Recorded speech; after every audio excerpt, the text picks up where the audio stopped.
We'd now like to introduce you to Kevin Pooley. Now, Kevin, with his wife, trained at the Salvation Army's College in Camberwell, South London, from 85 to 87, and they then spent the next 9 years running hostels for homeless men.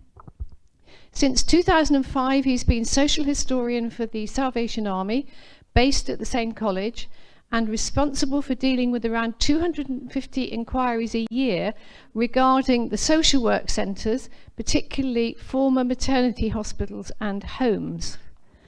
Now, Kevin has also been a member of the Guild since 1983 and has a one-name study for Isgrove with variants Besgrove and so on. So he really is among friends. Okay, over to you, Kevin.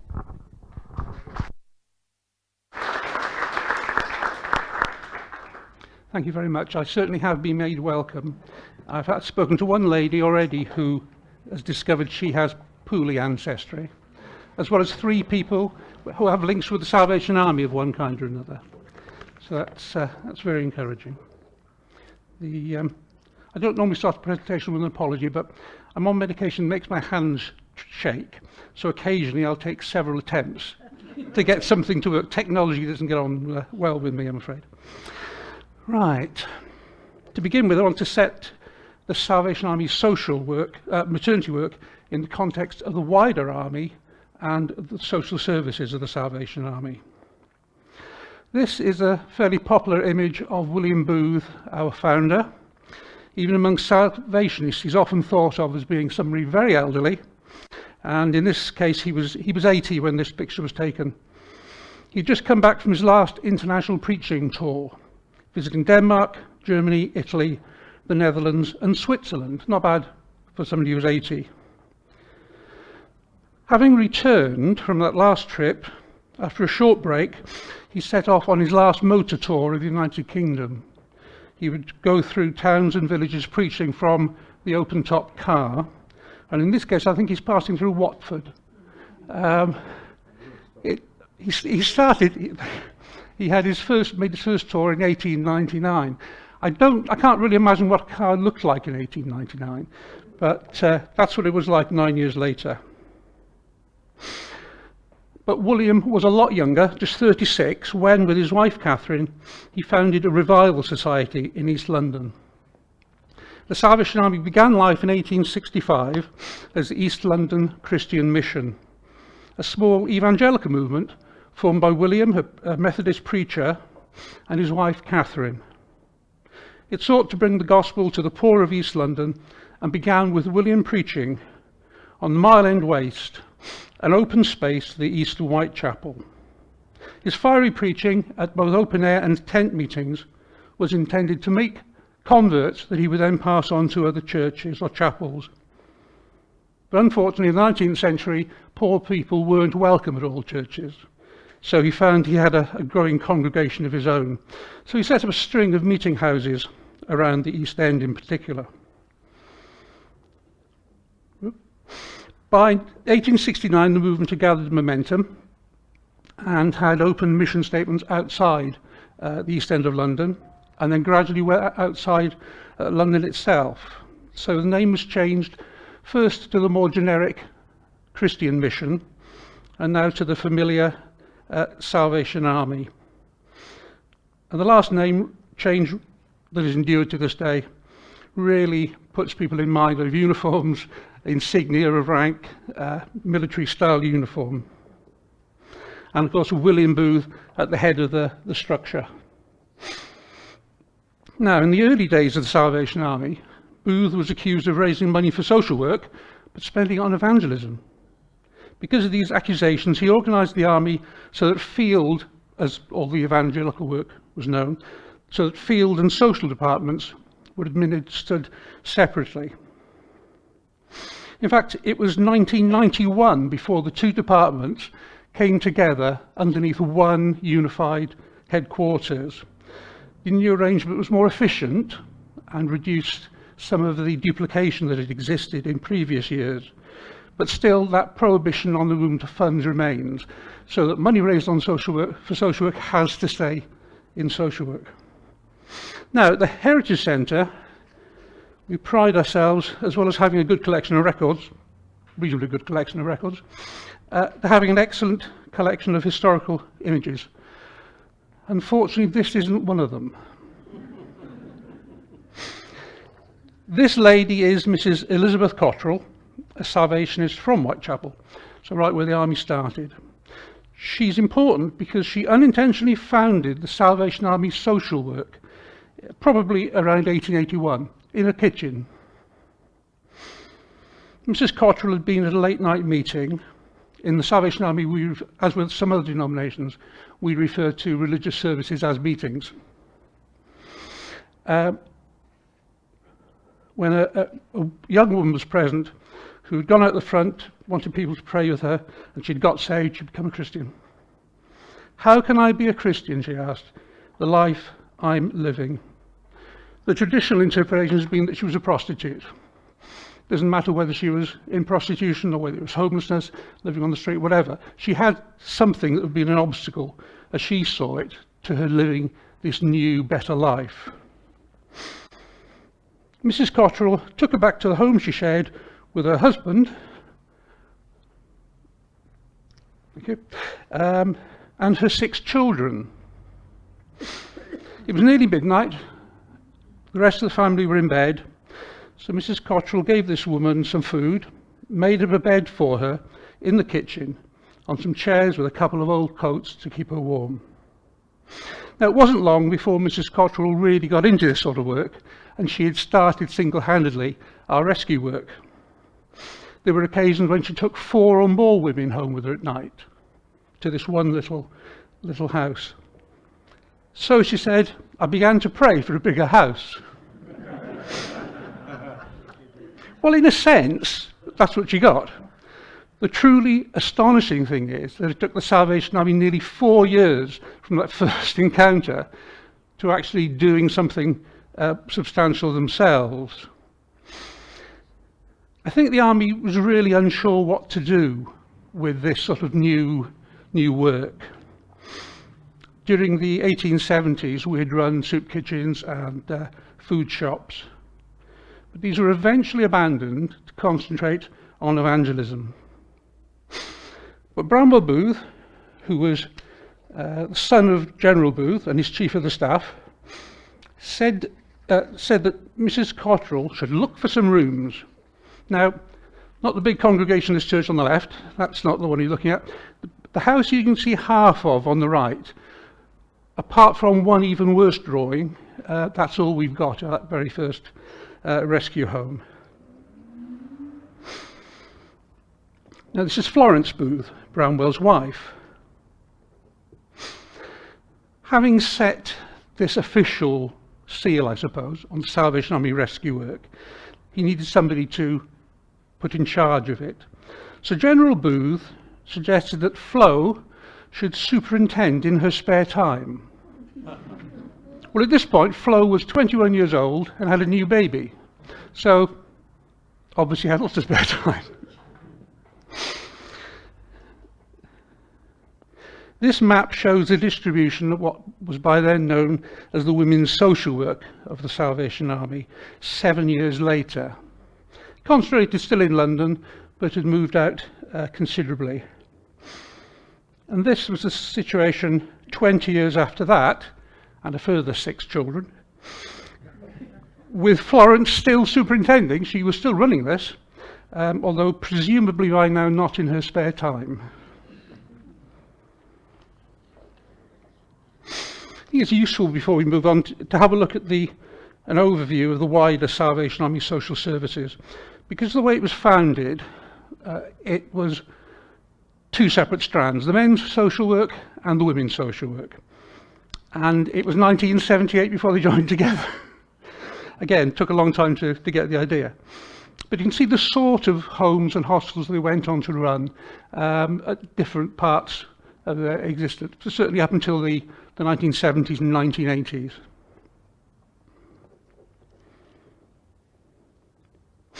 And that's a total. We were looking at a 1911 snapshot map. That shows what the homes actually were. So these were the women's social work homes. that Florence was responsible for. Industrial homes, they had evolved from the old rescue homes, so that you weren't just, I suppose the emphasis had been put on training the individual women so they'd have useful skill when they left the home. Historically, this was normally training for domestic service. Apart from anything else, of course, domestic service was the biggest employer of single women in the country at the time. Shelters and metropoles. Metropoles were slightly more upmarket versions of shelter. You're more likely to have an individual cubicle than be in a great big dormitory. Children's homes, misleading title. They were actually homes for girls who had been abused. That was the original purpose. But within a few years, they turned to taking girls who needed care for all sorts of reasons. And then there's the 3 maternity homes, and they're the ones that grew into, or go on to grow into, the maternity work we're talking about now. Probably one more thing worth mentioning, the Inebriate Homes.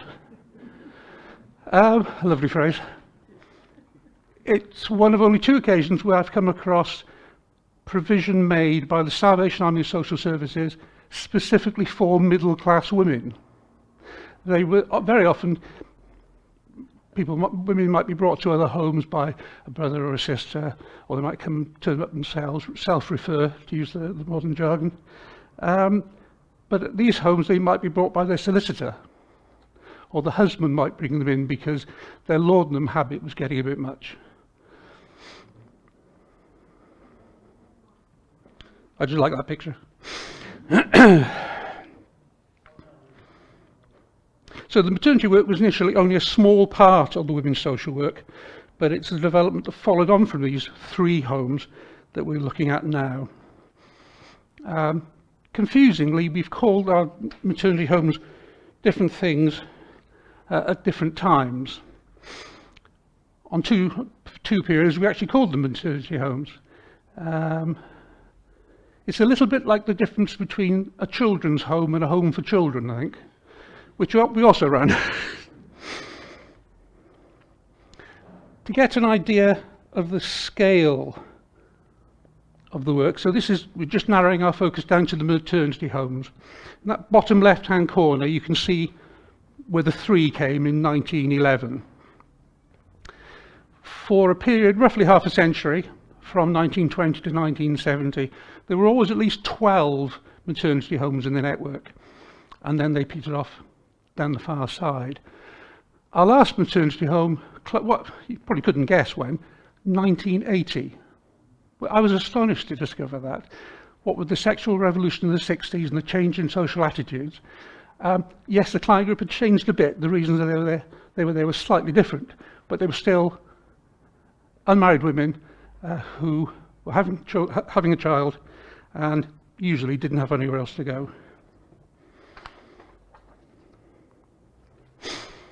And that map shows specifically where those maternity homes were. So at one time or another, all the 13 cities shown there had a Salvation Army maternity home. It's a nice clear picture. I hadn't actually realised how simple it was until I started to map it out for this talk.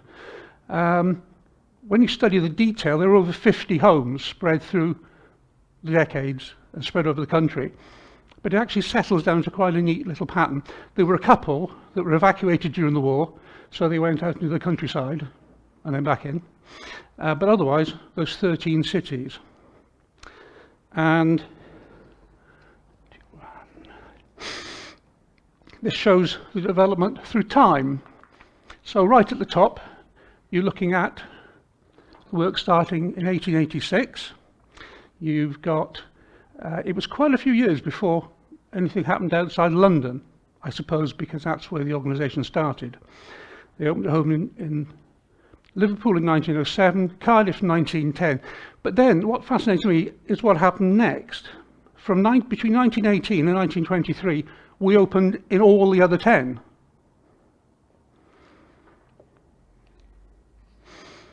I mentioned in passing the other 2 categories, as although they're not maternity homes, they really belong here because they're closely related. In fact, some of them were maternity homes that had then been repurposed. Hostels for mothers with children provided medium-term accommodation, typically for women who'd been through our maternity homes, occasionally other people's, but mainly ours. Babies could be cared for in the hostel's nursery while their mothers went out to work. Now, the training homes for mothers with children, although superficially sounding very similar, were quite different. They were an alternative to custody for mothers who'd been found guilty of neglecting their children. The court passed mothers onto the homes, which then had programs in place intended to help rehabilitate them. And they came in with their children, well, with their children under 5 anyway. So they were family therapy, I suppose it would be called today, was going on in that setting.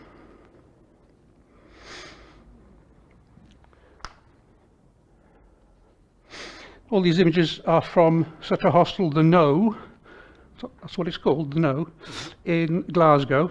It's got quite nice pictures there. And the only one I can find for one of the Mayflower training homes, the woman has her back to the camera because the photograph was intended for publication, and she'd obviously been sentenced by court, so wouldn't really been appropriate to have her facing the other way. Now, the original Hanbury Street house quickly proved too small, and so starting in 1885, it expanded into 3 houses in Dalston, which is just up the road in Hackney. You're looking at the Dalston number 1 and Dalston number 2. They're very imaginative in naming homes. Just off camera to the right is Dalston number 3. But they were ideal. They were very substantial. This was family homes originally, very substantial families. And they served well as rescue homes for 2 or 3 years. Each house, we're told, housed between a family, as they put it, of 25 to 30 young women, but spread over 4.5 floors, so it probably wasn't as bad as it sounds. And at the same time, the house with the blue door, just around the corner in Dalston, this was a major departure, really. It was a receiving house, rather like the receiving home that they became.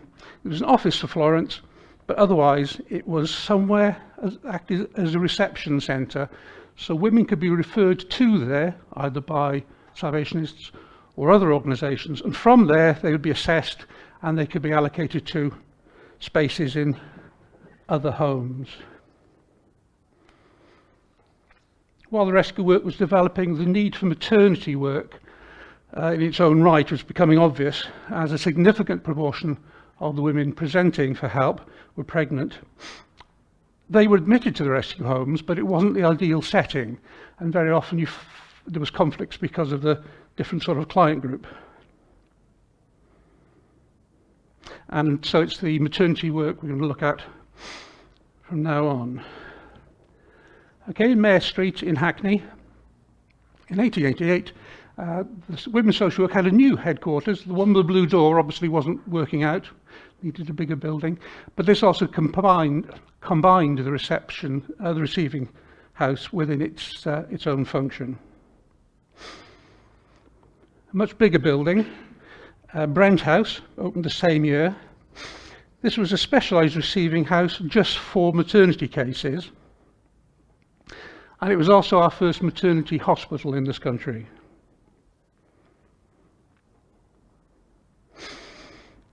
In 1890, Ivy House was added, just a little way along Mare Street, a few doors down. For some reason, the army periodicals at the time had an obsession with babies in bulk. I've given up counting, but there's at least 10 babies on that carriage. It looks like they're going to market. So I'm not really sure what was happening there, but it's something we do see quite a lot of. It was quite a few years before any major new development. The work continued to grow, but broadly speaking, occupying the same buildings. Cottle was opened in 1912. in London again, in East London. And it was really to be the first of what would then become the norm. A smaller maternity home, capacity typically 20 to 30 women, and a pattern was established of women staying in the maternity home, going to the hospital to have their baby, and then returning back to the home for a period afterwards. By 1914, the work of the Women's Social had outgrown the ancient building in Mare Street, so they built their first purpose-built headquarters, the red building in the top left, also in Mare Street. They obviously found it an attractive neighbourhood to be in. Around the same time, the maternity hospital moved from Ivy House to the Mother's Hospital. I met somebody at lunch who told me they'd been born there, which I wasn't expecting, I have to say. Definitely made me feel at home. As you can see from that rather poor postcard, 6 Georgian houses strung out with some sort of link between them. And that became the new Mother's Hospital. Originally intended as a direct replacement for Ivy House, which was just for unmarried mothers. The First World War started soon after it opened, and there was so much hardship felt locally, both wives and widows of servicemen, so that they were allowed to come in as well. And it remained that way until the hospital closed in 1986, by which time it had become the district maternity hospital. This is from a Mother's Hospital annual report of the 1930s. Every single member of the medical staff, not sure how well you can see it from there, it was a woman. So it's everybody, you've got the board at the top, they allowed 3 men to be on the board, but all the medical staff, including the dentist, the obstetric surgeons, the anaesthetist, and the ophthalmic surgeon, were all women. I don't think it was the first hospital to have all female medical staff, but it was certainly quite early. Now that amazing slide, that one at the top, that shows what was supposed to replace those 6 quite nice Georgian houses. It would have been enormous, absolutely massive. And then what you're looking at behind, built in effect, in the gardens of those 6 houses, are a series of bungalows joined with covered walkways. Now they happened, that really was the heart of the Mother's Hospital. The pictures down below show you a bungalow on the left, and a bungalow could either be a ward or a department, as was required, and then the covered walkways on the other side. There we have the 6 Georgian houses that were never replaced. In fact, were there until the hospital was finally demolished. The houses are still there. Where their back garden used to be, where the bungalows used to be, there's now a shopping centre, and there's flats for the elderly, and there's all sorts. But those houses in the front have survived.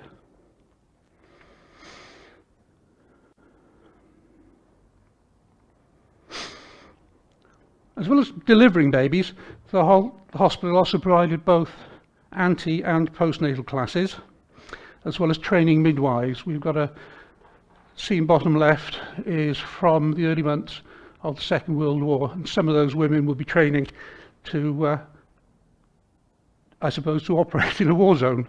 It's effectively what they were going to do.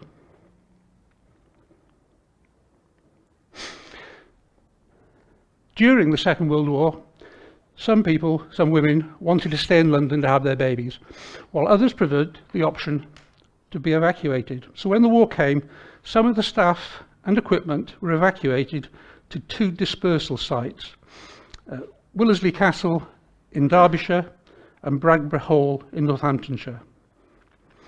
But the Mother's Hospital also remained operational at Clapton for those mothers who wanted to stay. Weekly buses, there's one there, ran to both of these dispersal sites with a midwife escort, just in case. Thought of driving a bus full of pregnant women halfway across the country during a war. No, I'm glad it wasn't me.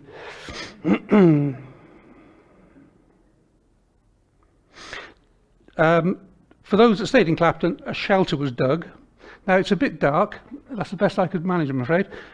On the top shelf, those are the babies. There's quite a deep lip on it. But yeah, so you had the mothers underneath and you had the babies across the top. I really do like that. It's my best wartime photograph. More than 6,000 births took place in the Clapton Hospital during the war, but nearly the same number took place added together from the two dispersal sites.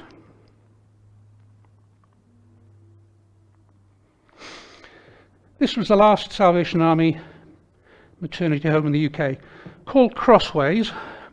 Again, these places clumped together. Whether they just went looking for property that was nearby, I don't know. But you could see the Mothers' Hospital from their front door. The building had been in use continuously by the Women's Social since at least 1906. And here it is in, well, the 1980s. But it closed in 1980.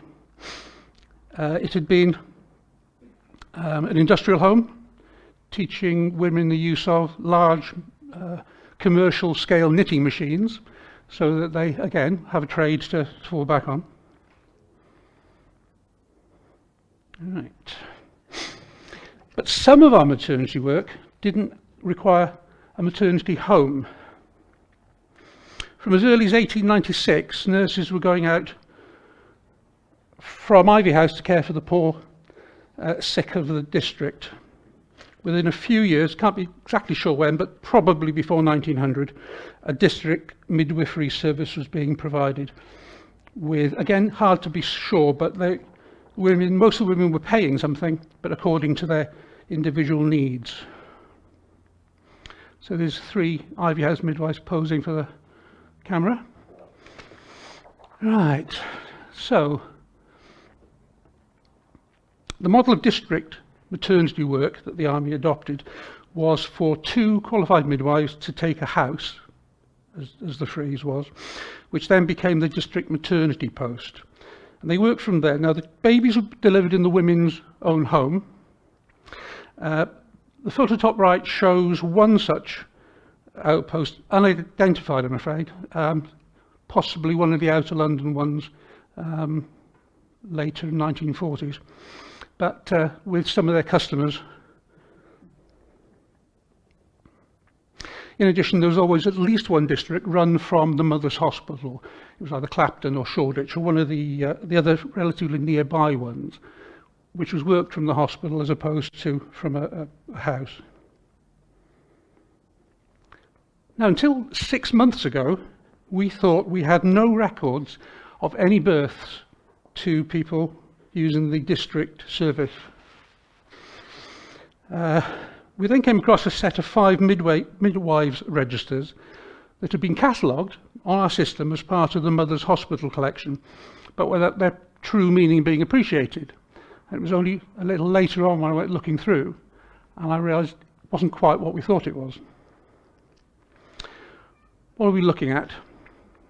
Map of part of London, large part of London. That's Nurse Goodsall, who is the midwife that the 4 registers and the training register belonged to. That's the only photograph we've got of any of them. We know some of the names, but by and large, we don't have photographs of them.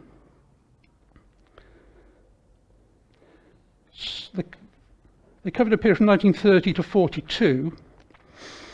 Nurse Goodsall entered training in 1922 to become a Salvation Army officer, and in 1929 she went back into training to train as an officer midwife. In 12 years, it doesn't show it very well. I was a bit disappointed, but I couldn't find a better way to show it because of the package I was using, the software I was using.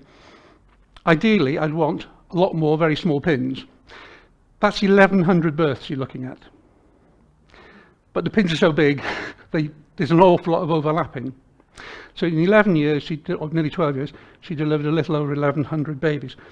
And astonishingly, she seemed to have spent time in every single one of the districts that was in operation at the time. Yellow is Clapton, so that's around the Mother's Hospital. Red, which is probably half the births altogether, that's Shoreditch, and it's Hackney and some of the neighbouring areas. Brown is then Canning Town.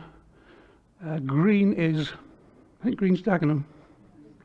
Oh, it's quite clear, yes, Green was Dagenham. And then Becontree and Ilford and Romford are the ones in blue.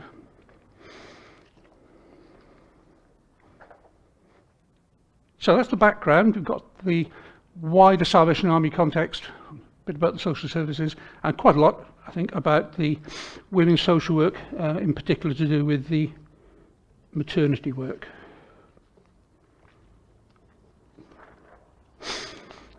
Now, in the time that's left, we're going to look at some of the sources that I have available when we get an inquiry in, and to show how I go about answering it and providing as much context for the person making the inquiry. This is one of 100 or so books called interview books, applicant secretary interview books. They range from the 1890s through till the 1970s.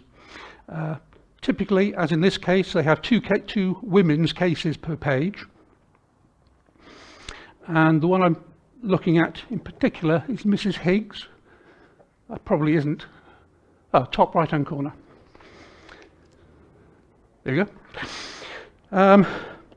So this is an interview record, although sometimes it just meant a referral had been made. It wasn't a face-to-face interview. And it looking to give an idea of the information that we have available. This was a maternity case. Finds man is married. Very poignant words. It often boils down to just that, but that puts it very nicely. He gave her a little money and deserted her near Oldham. Yes. Then there's some of the questions that we've been asked. She says, not given to drink, so it was obviously asked if she had a drink problem, no. Had she clothing for herself and the child? That was a standard question. If not, then we would try to encourage the family to provide. If not, then we would provide the clothing ourselves. Her longest time in one situation, job in effect, 5 shillings a week. Inevitably, when I was doing that sort of transcript and sending them out, people would say, is that a lot? Is it not very much? So, I'm not going to read the footnotes, don't worry. They're part of the PowerPoint presentation, so that when it goes on the website, it'll all make sense. You'll read the entry and you'll read the footnotes for it. But I make reference to sampling from other women's cases to find out what was a typical rate of pay. And again, it's one of those things, it's important. People want to know where their ancestor fitted into society, I suppose. Right, it says that the medical was satisfactory. We gave a medical form to every woman wanting to enter one of our maternity homes. A doctor had to fill that out and then it would be returned to us. Mrs. Higgs promises fares and maintenance. We don't always know who the people were that refer the women to us. But since Mrs. Higgs' address is the parsonage, I think we've got a fairly shrewd idea. Doctors' wives, they sometimes appear in the record as having made referrals, or sometimes they were just middle class or occasionally even upper class women who had taken an interest, it's the phrase that keeps cropping up, in this woman. Skip over the footnote.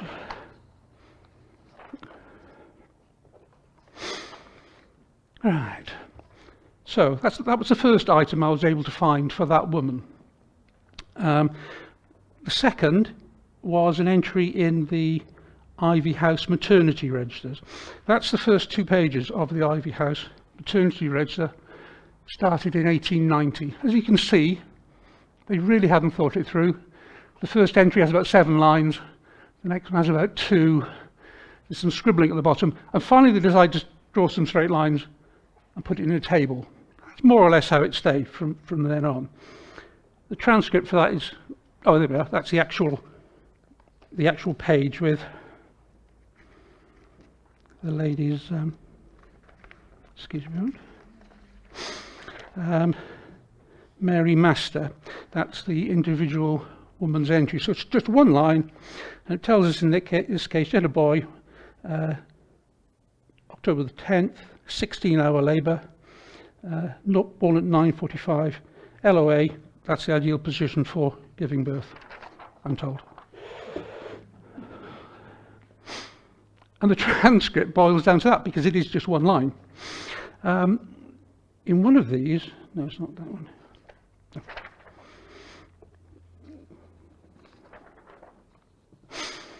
The next item is in a girl's statement book.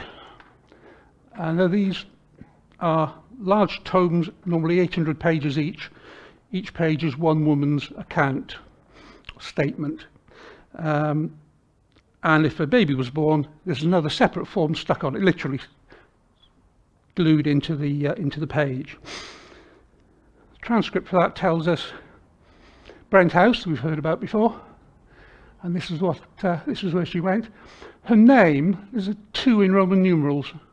I think it's because it was Mary Martin giving birth in the same hospital a month or two before, and presumably they were thinking ahead and wanted to avoid any confusion in the future. It does provide a little bit of extra information. She had been in Manchester at some time and she had spent some time in a shelter there. That might be meaningful. I wouldn't have thought so in that case, but if it was an organisation that had some known records, that might be another avenue to take the research down. Now we're looking at, it's that same page in the statement book, but this is to the left of the weights. That's the baby's form that's been glued onto it.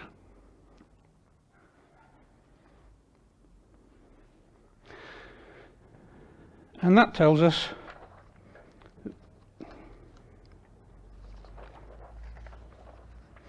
right. Yes, baby was born at Ivy House. Name of the child is Doris. Name and address of father, William Parkin. Which was a slightly mangled version we'd read earlier, but that appears to be his actual name. Address unknown. State if born healthy. Weakly. Apparently diseased. That's not a general term. That's been used in a fairly specific manner, suggesting that the baby had congenital syphilis, i.e. the mother had had syphilis and the baby had been infected when it was born.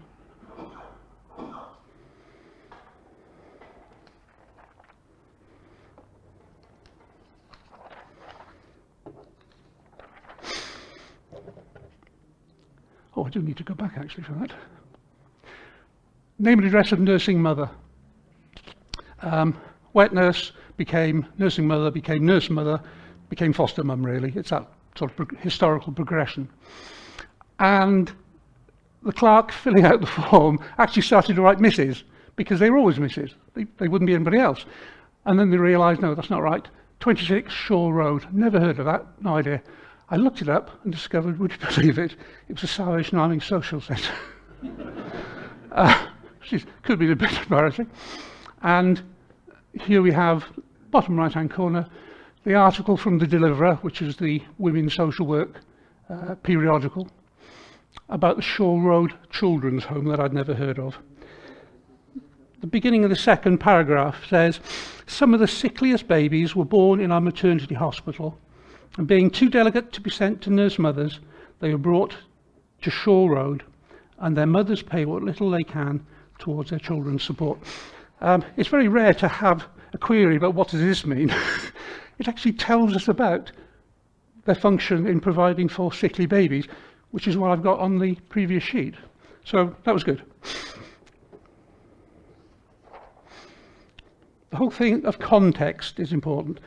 And in just the same way people would say to me when I started providing transcripts, I didn't know really what it represented. I was providing the material that was written down. Oh, was that a lot? Was it not very much? My ancestors travelled from Sheffield. That's a long way to travel, surely. I didn't really know. I didn't have much to compare it to. So I started to put together a series of sheets, 2 sides A4 mostly, picking one home for 1 year. And it was normally inspired by me having a case I'd worked on at a home I previously hadn't had anything to do with. So it's adding up all the women who left the home in that year and drawing graphs, drawing maps, putting totals together. So then the person who is looking at my transcript can say, oh yeah, well, my grand fitted there or there. It's not unusual, or oh, it's very unusual. Why was that? So there we have characteristics in terms of age, length of stay, source of referrals. This was quite common for the period. Salvation Army officers often made the majority of referrals. A lot also applied in person, and then there's various other categories down below. Then on the back, on the left, where they travelled from. Now, I couldn't have guessed that if I hadn't known that women travelled from all those little red dots to get to one of our homes in London. I mean, you wouldn't think of somebody doing that, especially because I know there are homes that were closer. But the same pattern is seen everywhere. It doesn't matter what part of the country the home is in. You get a lot of women coming from the area around that home, but you'll also have a lot coming from, in some cases, quite a long way away. Occasionally, I will say, +1 in Ireland, or come from Paris. Again, not the sort of thing you'd think of in the normal run of the mill.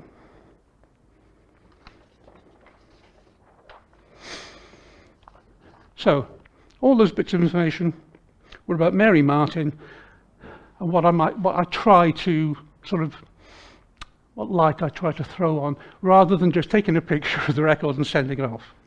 It also teaches me about the material I'm working with. We'll now look at a number of individual women, a one-off record, as opposed to the full case study, that shows other points of interest. So this is another interview book entry, and it tells us where she's come from. Her mother's brought her in this case. Actually says, led astray by Bert French, 9764 E Company, 1st Battalion, the Comanche Regiment, in Cawnpore in India. Now, this is 1909. The first time I came across entries like this, loads of them, in 1914, 1915. Why are they giving name, rank and serial number? It sounds like the Geneva Convention should get involved.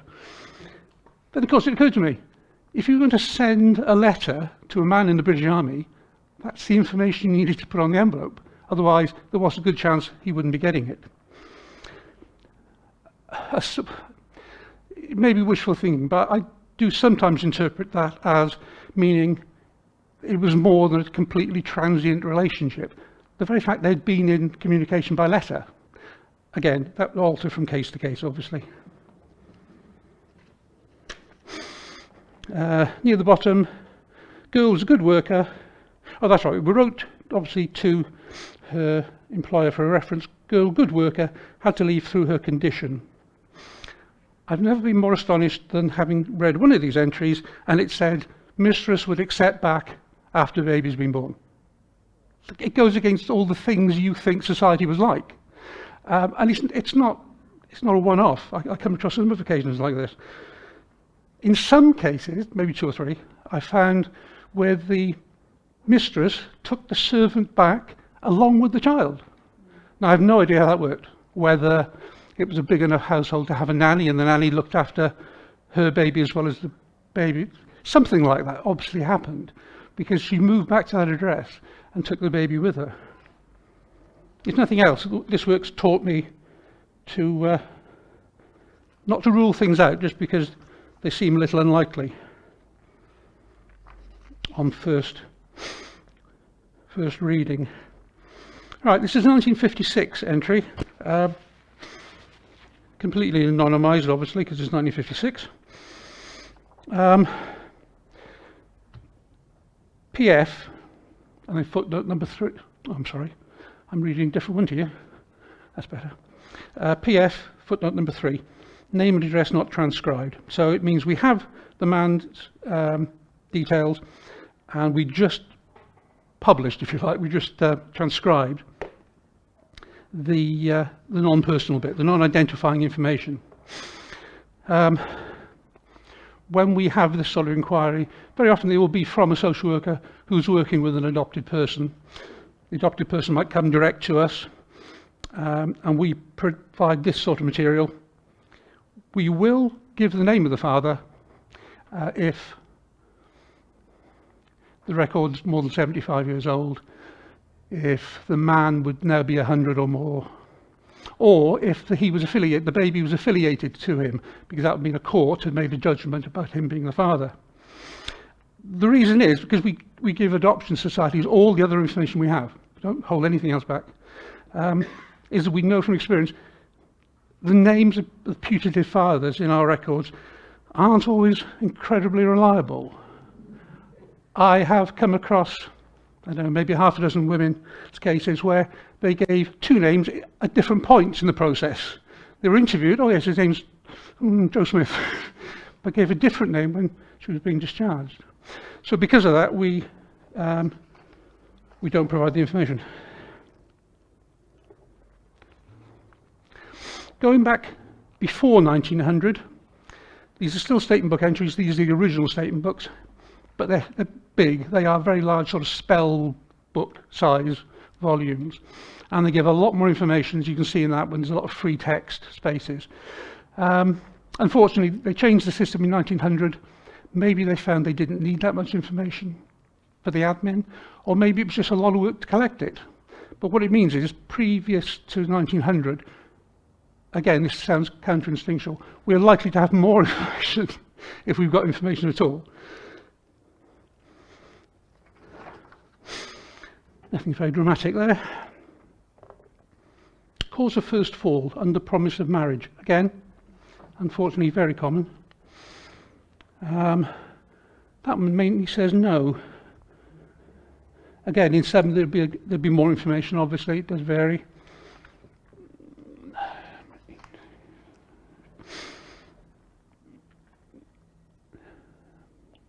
Okay, address of relatives. Her father, John Dent, was a soldier of Monk Weymouth Corps. Several other relations were Salvationists. It says that in service as a general servant for 3 months only. It doesn't give several jobs, just one for 3 months, and she's 18. It seems a bit strange, but it does say elsewhere, possibly on another piece of paper. Yes, in a later bit. It does actually say,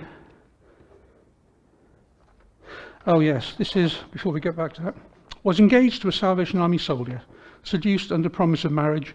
When he knew her condition, he left town. So it was another member of her church. So we do see all sorts, really, in the records. Yes, this is why I assume she's only done 3 months' work and she's 18. Bear in mind, school leaving age, she should have been working probably 6 years. Rather simple, knows little of the world, could do ordinary housework. She's hard-working, we're pleased with her conduct. And she's returned to her friends who were very kind to her. They are Salvationists, so that's encouraging.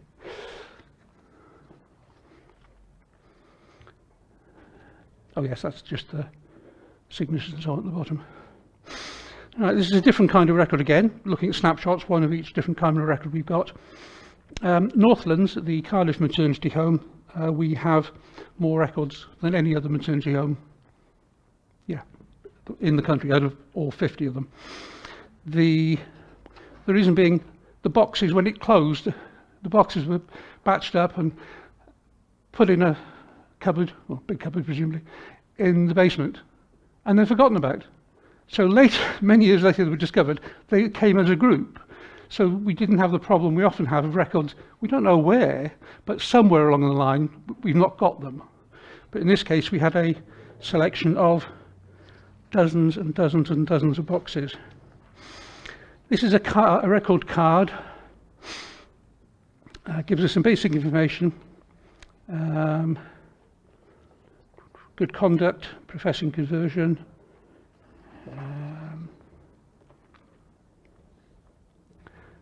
And then, this is the sort of thing you don't always get in the statement books.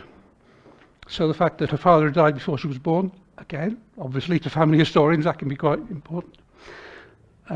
Gives some details of her brothers and sisters.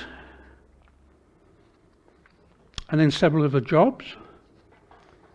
And in her case, it was an American soldier who was listed as or not listed, as a putative father.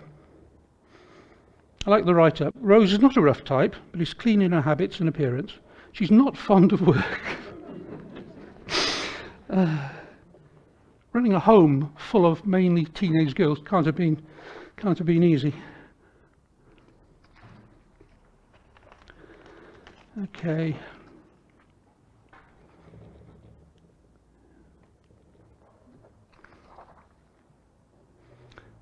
All right. This is another Northlands one. Again, talks about previous pregnancies. Yes, her parents don't know anything about the previous pregnancy or this one. Again, difficult to know where to go from there. Right. That's a maternity register. Register of cases, as it's known in this individual case.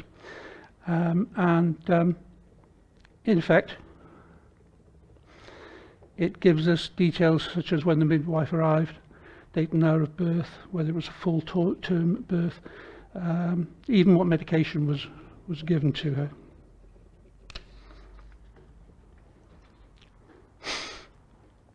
Now, if you add up all the Salvation Army births in the UK, I'd never done it actually. People would occasionally ask, wasn't sure where to start. Those figures are all supposed to be pretty exact, except the maternity homes one, that's fairly approximate. So, what time are we finishing? 1:15, that's fine. Wonderful. Okay. The rest are sort of, yes, things I've come up with from the records in bulk. I put together a spreadsheet showing rates of pay and occupation so I can make sensible comments to people when they said, was 3 and 6 a week much for a maid in 1902 or whatever. And those are some of the occupations that the women coming into our homes had.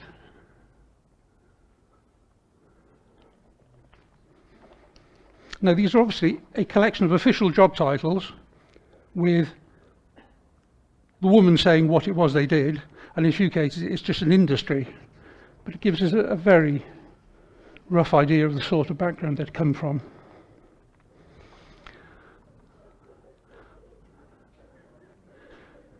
Basically, I plotted those 2,500 points against the year and the rate of pay to show, in a general way, that those are the sort of rates of pay that women coming to us were from.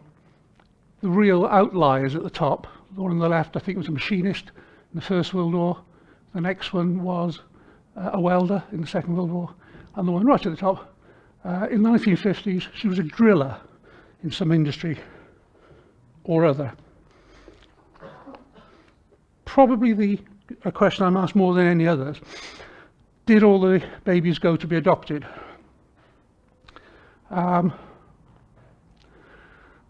This shows 26 studies, different individual homes, groups of children. The size of the balloon is just the size of the sample, to give an idea of how many children were involved. And very broadly speaking, at the beginning of the century, probably 30% of the women were leaving our maternity homes were doing so with their mother. And it had reached about 50% by the time we stopped running maternity homes. So it answered my question anyway, because obviously I was curious about it, and it is something I have been asked.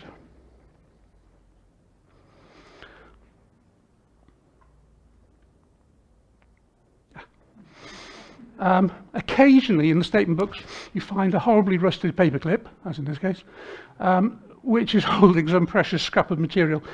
It could be a newspaper cutting, a photograph of the baby, a bit grown up, as in this 1929 photograph, or from a very proud lady who wanted to send the officers who'd helped her a photograph of the wedding party. History doesn't tell us whether he was the father of the baby or not. And these are the statement books I keep talking about. That's 1884 to 1899. They're the ones with a lot of information in. And those are the much more common later ones. Each of those volumes holds 800 pages, and each one is an individual woman. They don't just include maternity cases. They are from all our other women's social homes as well. Well, thank you very much for being such a good audience.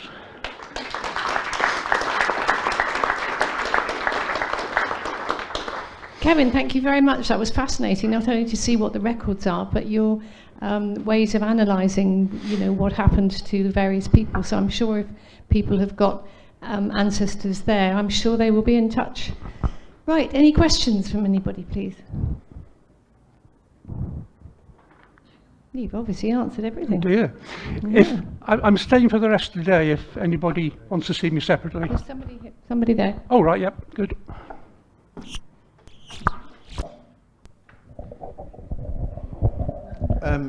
You show transcriptions of many of the records. Yes.